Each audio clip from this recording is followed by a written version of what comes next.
For the Wiggers diagram, we're going to be mainly focusing on the left side of the heart. Therefore, we'll be focusing on the left atrium, left ventricle, and how it feeds blood into the aorta.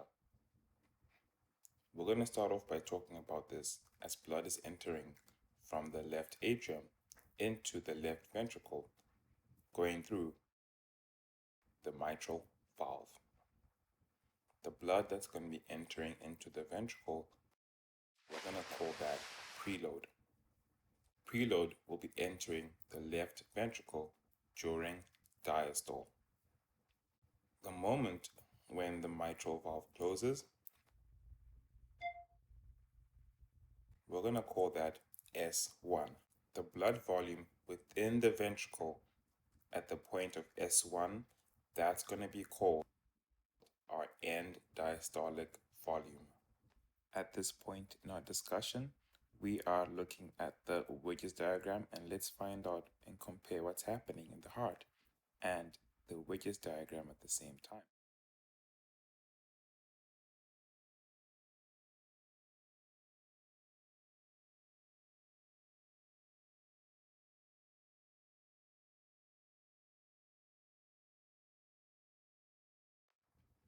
At the point of S1, we're going to have a time when all the valves are going to be closed. We're going to have what we call an isovolumetric contraction. At this point, the ventricle is contracting, building up pressure.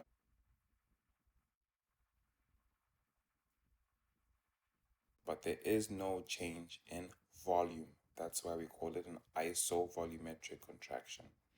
We're going to be building up pressure until we're able to overcome the pressure to allow us to open the aortic valve.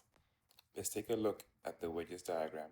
We're having the isovolumetric contraction, and we're going to have the pressure build up in the left ventricle. Once we have overcome 75 millimeters of mercury in this case, we're going to be able to open up the aortic valve. And once the aortic valve is open, we are going to be in rapid ejection. During rapid ejection, rapid amounts of blood volume will be leaving the ventricle. And let's take a look at the Wiggers diagram. You can see that we're going to be having an elevation of the ventricular pressure and an elevation of the aortic pressure. After rapid ejection, we're going to be going into reduced ejection. In reduced ejection, we still have blood leaving the ventricle, however, not as much as it was in the rapid ejection. You will notice that the ventricular pressure is going to slightly decrease. If we take a look at the ventricular volume curve, we can see that the ventricular volume is going to be decreasing as we are going through the ventricular contraction, because blood is leaving the left ventricle. The moment at which the ventricular pressure is lower than the pressure above the aortic valve, we are going to have the closure of the aortic valve. This will signify S2. The volume of blood remaining in the ventricle when we have S2 is going to be called end systolic volume. At this point, all the valves are closed.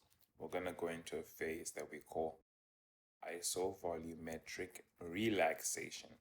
And you want to notice there's going to be, once again, no change in the ventricular volume. However, the ventricles to relax to be receptive for preload. Now that we are in diastole, we are going to have the opening of the mitral valve. At this point, we're going to have rapid filling of the ventricle.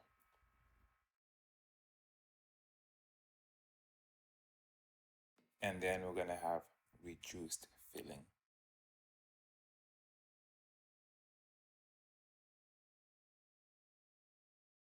let's talk about what will be happening to the left atrial pressures during a ventricular contraction. The red dotted line will be signifying the left atrial pressures. So you know that when we're having an active ventricular contraction, we're going to have the closure of the mitral valve. We're going to have blood coming in from the pulmonary veins into the left atrium. That's why we see during the portion of left ventricular contraction, we're going to have the increase in pressures of the left atrium until we have the opening of the mitral valve. Those are the main key points regarding a Wiggers diagram. Now, let's do some questions. At which point on the curve does the aortic valve close?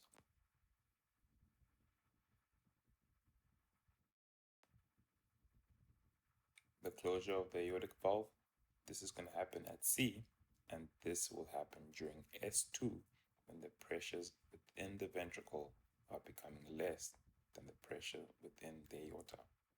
Which point on the curve will correspond with end diastolic volume?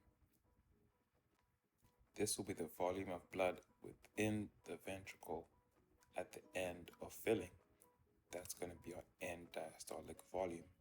So when we have S1, the closure of the mitral valve, the volume of blood present will be the end diastolic volume. Therefore, the best answer here would be A. At which point on the curve is the mitral valve opening? The best answer here will be D. The mitral valve is going to open. As you can see afterwards, looking at this curve, we're going to have an increase in the ventricular volume because we have the filling of the ventricle during diastole. Feel free to like and subscribe to this YouTube channel.